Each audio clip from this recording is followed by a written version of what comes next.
Hello friends, welcome to Biosite with Neha. Friends, आज हम discuss करने वाले हैं बायोलॉजी के कुछ मोस्ट कंफ्यूजिंग टर्म्स। कुछ ऐसे टर्म्स को हम देखेंगे जो कि देखने में थोड़े सिमिलर होते हैं और कभी कभी कंफ्यूजन भी क्रिएट कर देते हैं। तो चलिए आज ऐसे टर्म्स को हम देखते हैं। टर्म्स है राइजोफोरा एंड राइजोफोर। ये थोड़े सिमिलर लग रहे हैं, लेकिन राइजोफोरा एक प्लांट है, मैनग्रोव प्लांट है, जो कि स्वाम्प एरियाज में पाए जाते हैं। और rhizophore it is a leafless structure intermediate between root and stem. Rhizophore एक लीफलेस स्ट्रक्चर है जो रूट एंड स्टेम का इंटरमीडिएट होता है। इसमें कुछ कैरेक्टर रूट के तथा कुछ कैरेक्टर स्टेम के पाए जाते हैं और ये सिलेजनेला में पाया जाता है।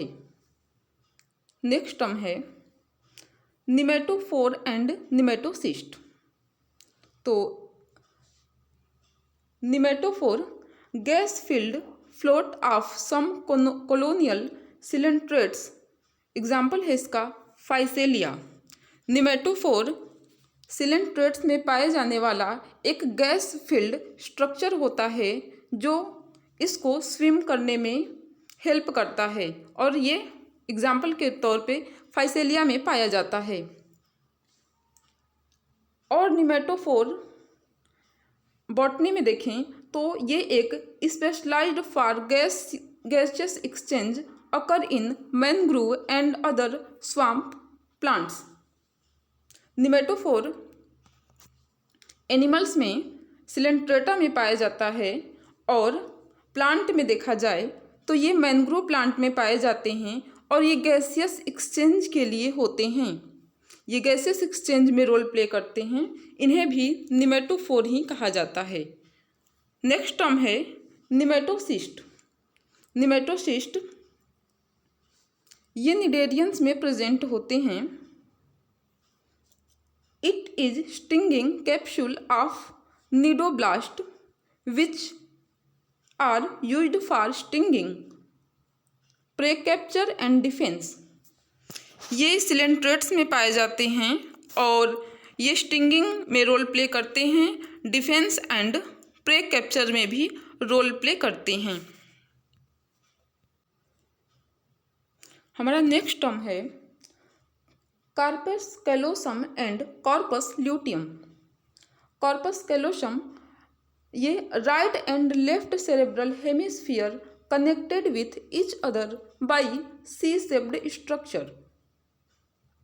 Right and left cerebral hemisphere एक सी शेप्ड स्ट्रक्चर से कनेक्टेड होता है जिसे कार्पस कैलोसम कहा जाता है। ये ब्रेन का एक पार्ट है। और कार्पस ल्यूटियम की बात करें तो corpus luteum the corpus luteum is a temporary endocrine structure in female ovaries. Corpus luteum female के ओवरीज में पाया जाता है जो कि एक इंडोक्राइन स्ट्रक्चर की तरह कार्य करता है। और ये प्रोजेस्टेरॉन एंड एस्ट्राडियोल तथा इनहिबिन के प्रोडक्शन में भी रोल प्ले करता है। It is the remains of ovarian follicle that has released a mature ovum during previous ovulation. Ovulation के बाद ओवेरियन फॉलिकल से बना हुआ ये स्ट्रक्चर होता है। नेक्स्ट टर्म है, इसमें 4 टर्म्स हैं बोट्रियोइडल टिश्यू, बोट्रिडियम, बोट्रिकियम एंड बोट्राइकस। ये 4 टर्म्स देखते हैं। तो बोट्रिडियल टिश्यू की बात करें तो found in Hirudinaria and associated with excretion. ये हिरुडिनेरिया यानी लीच में पाया जाता है और ये एक्सक्रीशन से एसोसिएटेड होता है। नेक्स्ट है botrydium. Botrydium is a thalloid algae belongs to xanthophyceae. Botrydium एक एल्गी है जो जेंथोफाइसी से बिलोंग करती है। नेक्स्ट है बोट्रिकियम, बोट्रिकियम अ जीनस ऑफ फर्न, ये एक फर्न है। बोट्रिकियम एक फर्न है जिसे मूनवॉर्ट भी कहा जाता है।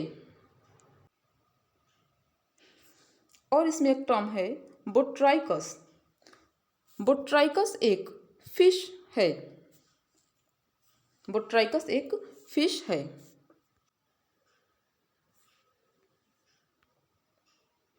नेक्स्ट टर्म है साइफेली एंड साइनेली। ये भी थोड़े थोड़े मिलते जुलते टर्म्स हैं। देखते हैं cyphellae. The cup like spot present on the lower side in some foliage lichens is called साइफेली। साइफेली एक कप लाइक स्ट्रक्चर है जो कि फोलियोज लाइकेन के लोअर साइड पे पाया जाता है और ये स्टोमेटा लाइक स्ट्रक्चर होता है। आगे है cyanellae. BGA associated with protozoa, blue green algae protozoa के साथ एसोसिएशन शो करता है जिसे साइनेली कहा जाता है। नेक्स्ट टर्म है Cliona and Siona. Cliona and सियोना ये दोनों ही एनिमल्स हैं। देखते हैं इसे। क्लियोना को बोरिंग स्पंज कहा जाता है और ये पोरीफेरा का मेंबर है जो कि डिमोस्पंजेज है। ये डिमोस्पंजिया से बिलोंग करता है, पोरीफेरा का मेंबर है और इसे बोरिंग स्पंज भी कहा जाता है। और सियोना कॉर्डेटा का मेंबर है और ये ट्यूनिकेट्स से बिलोंग करता है और इसमें सॉफ्ट ट्यूनिक पाया जाता है।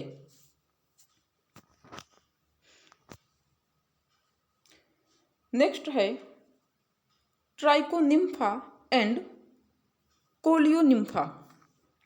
Trichonympha symbiotic association with gut of termite।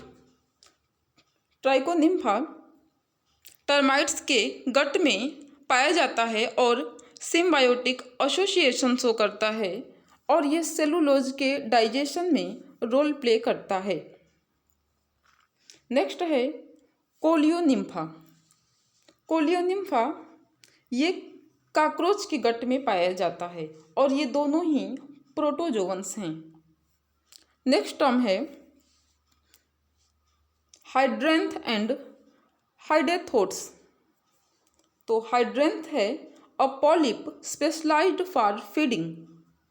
हाइड्रेंथ एक पॉलिप होता है जो कि फीडिंग में रोल प्ले करता है और ये सिलेंट्रेट्स में पाया जाता है।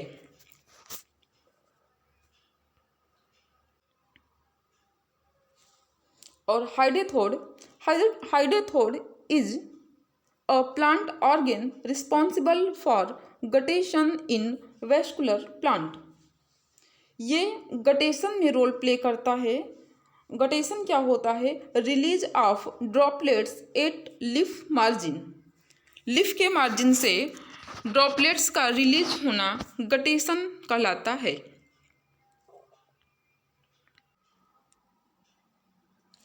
हमारा नेक्स्ट टर्म है true segmentation and pseudo segmentation. एक ट्रू सेगमेंटेशन और स्यूडो सेगमेंटेशन में क्या अंतर होता है? ट्रू सेगमेंटेशन में सेगमेंट्स फिक्स्ड इन नंबर, इसमें सेगमेंट्स के नंबर फिक्स्ड होते हैं and small segment present at posterior end of body, और सबसे छोटा सेगमेंट बॉडी के पोस्टीरियर एंड पे प्रेजेंट होता है। स्यूडो सेगमेंटेशन, इसमें क्या होता है? Segments not fixed in number, इनमें सेगमेंट्स के नंबर फिक्स्ड नहीं होते हैं एंड स्मॉल सेगमेंट बॉडी के पोस्टीरियर एंड पे प्रेजेंट नहीं होता है। नेक्स्ट टर्म है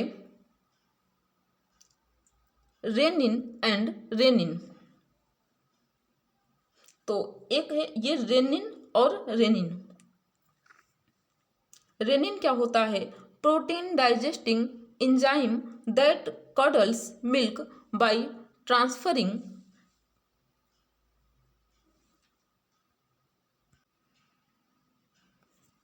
कैसिनोजन इनटू केसिन। रेनिन एक प्रोटीन डाइजेस्टिंग एंजाइम होता है जो कि मिल्क के डाइजेशन से रिलेटेड है और ये कैसिनोजन को केसिन में कन्वर्ट कर देता है। और जो रेनिन होता है ये एक प्रकार का हार्मोन्स होता है जो कि किडनी से सिक्रेट होता है। नेक्स्ट है रेप्टाइड्स and रेप्टिफॉर्म larva.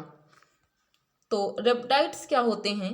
Rod like structure found in the cells of epidermis of certain turbellarians. It release with mucus and form a thick layer outside the body or associated with defensive mechanism।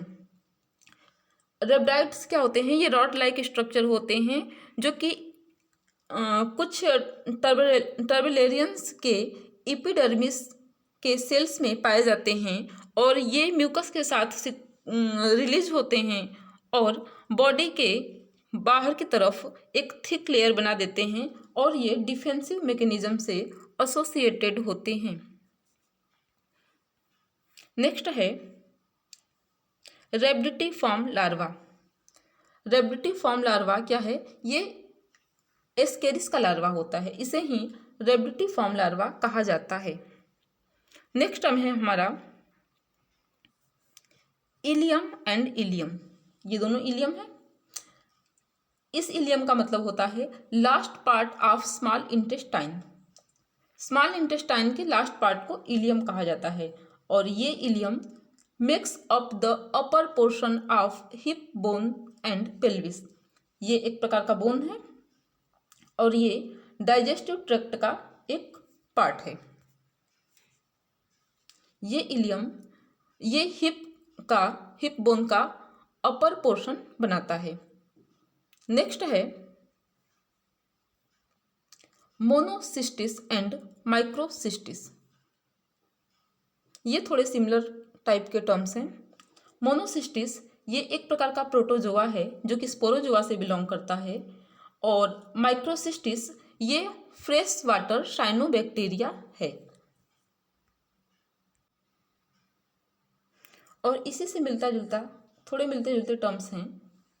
एक term है monocyte. ये तो आपको पता ही है, ये types of WBC है जो कि नेचर में फैगोसाइटिक होता है। नेक्स्ट टर्म है ऑस्टियोक्लास्टिक एंड ऑस्टियोब्लास्टिक एक्टिविटी। तो ऑस्टियोक्लास्टिक एक्टिविटी ये बोन डिस्ट्रॉइंग की एक्टिविटी है। इसमें बोन का डिस्ट्रक्शन होता है, बोन डिस्ट्रॉय होता है और इसमें रोल प्ले करने वाला जो हार्मोन्स है पैराथॉर्मोन हार्मोन इसमें रोल प्ले करता है। ऑस्टियोक्लास्टिक एक्टिविटी पैराथॉर्मोन हार्मोन के द्वारा परफॉर्म की जाती है और ऑस्टियोक्लास्टिक एक्टिविटी ये बोन फॉर्मिंग एक्टिविटी है। इसमें बोन का फॉर्मेशन होता है और इसमें रोल प्ले करता है कैल्सिटोनिन हार्मोन्स इसमें रोल प्ले करता है ऑस्टियोब्लास्टिक एक्टिविटी में। दो टर्म्स और है जिसमें कि एक है मॉर्फोलेक्सिस एंड दूसरा है एपीमॉर्फोसिस। मॉर्फोलेक्सिस क्या है? Regeneration of specific tissue in hydra form whole new organism. Morpholaxis क्या है? हाइड्रा में रीजनरेशन की एक प्रक्रिया है जिसमें कि किसी स्पेसिफिक टिश्यू से पूरे की पूरी ऑर्गेनिज्म बन जाती है। इसे मॉर्फोलेक्सिस कहा जाता है। हाइड्रा में रीजनरेशन की एक प्रक्रिया है। और एपीमॉर्फोसिस क्या है? Repairing of cut parts of organism. यदि ऑर्गेनिज्म का कोई पार्ट कट जाता है तो उसके रिपेयरिंग के मैकेनिज्म को एपीमॉर्फोसिस कहा जाता है। नेक्स्ट टर्म है यूकॉर्डेटा एंड यूरोकॉर्डेटा। यूकॉर्डेटा क्या है? कॉर्डेटा विथ हेड और क्रेनियम, इसे यूकॉर्डेटा कहा जाता है। इसमें एग्नेथा एंड नेथोस्टोमेटा इंक्लूड हैं। और एक टर्म है यूरोकॉर्डेटा, ये सब फाइलम ऑफ प्रोटोकॉर्डेटा है। कॉर्डेटा में दो होते हैं, एक प्रोटोकॉर्डेटा और एक यूकॉर्डेटा। तो यूकॉर्डेटा तो यहाँ है और प्रोटोकॉर्डेटा को में भी दो आते हैं। प्रोटोकॉर्डेटा को भी दो में डिवाइड किया गया है, जिसमें कि दो, एक है सिफेलोकॉर्डेटा और एक है यूरोकॉर्डेटा। तो ये प्रोटोकॉर्डेटा के अंतर्गत आता है, जिसमें कि हर्डमानिया इंक्लूड हैं। नेक्स्ट है eustachian tube and eustachian valve, ये भी थोड़े सिमिलर हैं। तो यूस्टाकियन ट्यूब ये middle ear connect with pharynx with the help of eustachian tube. ये ट्यूब मिडिल ईयर को फेरिंग्स से कनेक्ट करने वाली ट्यूब है। और यूस्टाकियन वॉल्व ये क्या है? Valve of inferior vena cava, inferior vena cava का ये वॉल्व है। नेक्स्ट है foramen of Monro and foramen of magnum, ये दोनों फोरामिन है, foramen of Monro and foramen of magnum. तो फोरामिन ऑफ मोनरो क्या है? First and second ventricle connected with third ventricle also called foramen of Monro. Brain में जो first and second ventricle होता है वो थर्ड वेंट्रिकल से कनेक्ट होता है और इसे कनेक्ट करने वाला स्ट्रक्चर होता है foramen of Monro. Foramen of Monro first and second ventricle को थर्ड वेंट्रिकल से कनेक्ट करता है। और फोरामिन ऑफ मैग्नम ये क्या है? Foramen in occipital segments. Foramens का मतलब होता है होल, तो ये होल है जो कि ऑक्सीपिटल सेगमेंट में पाया जाता है, जो कि ब्रेन में पोस्टीरियर साइड की बोन होती है। नेक्स्ट टर्म है ampulla of Vater and ampulla of Lorenzini. तो एम्पुला ऑफ वेटर ये डाइजेस्टिव ट्रैक्ट का एक पार्ट है। Before opening in duodenum hepatopancreatic duct form a swelling that is known as ampulla of Vater. जब hepatopancreatic duct duodenum में खुलने वाली होती है तो ओपनिंग से पहले एक स्वेल होकर एक स्ट्रक्चर बनाता है जिसे कहा जाता है एम्पुला ऑफ वेटर। और एम्पुला ऑफ लोरेंजिनी क्या है? ये फिशेस में पाया जाता है। एम्पुला ऑफ लोरेंजिनी एक प्रकार का थर्मो रिसेप्टर है, सेंसरी ऑर्गन है, जो कि स्कोलियोडॉन में पाया जाता है। नेक्स्ट टर्म है Hensen zone and Hensen node. तो Hensen zone in the center of a band there is a less denser portion called Hensen zone। जब हम वॉल्यूंट्री मसल्स को पढ़ेंगे तो वहाँ पे A band and I band पाया जाता है। तो ए बैंड के बीच में जो पोर्शन लेस डेंसर होता है, यानी जो कि कम डार्क होता है, उसे हेंसन जोन कहा जाता है। और हेंसन जोन के मिड पॉइंट से एक लाइन पास होती है, मिड पॉइंट से होकर एक लाइन पास होती है जिसे हेंसन लाइन कहा जाता है। और हेंसन नोड क्या है? ये जब चिक का एम्ब्रियोलॉजी हम पढ़ते हैं तो उस समय प्रिमिटिव स्ट्रिक्ट जब बनता है, प्रिमिटिव स्ट्रिक्ट के समय एक सोलेन स्ट्रक्चर होता है जो कि प्रिमिटिव ग्रूव के पास बनता है, इसे ही हेंसन नोड कहा जाता है। नेक्स्ट टर्म है फोसा ओवेलिस एंड फोरामिन ओवेली। यहाँ पे फोरामिन ओवेली नहीं लिखा गया है। फोरामिन ओवेली ये एम्ब्रियोनिक स्टेज में पाया जाता है और ये एक ऑरिकल एंड वेंट्रिकल के बीच में पाया जाने वाला फोरामेन होता है। और एडल्ट में यही फोरामेन ओवेली फोसा ओवेलिस में चेंज हो जाता है। ये एडल्ट में पाया जाता है और फोरामेन ओवेली ये एम्ब्रियोनिक स्टेज में पाया जाता है। यहाँ पे लिखा है रिमनेंट्स ऑफ फोरामेन ओवेली। ये फोरामेन ओवेली का रिमनेंट्स होता है, यानी बचा हुआ पार्ट होता है। Thank you.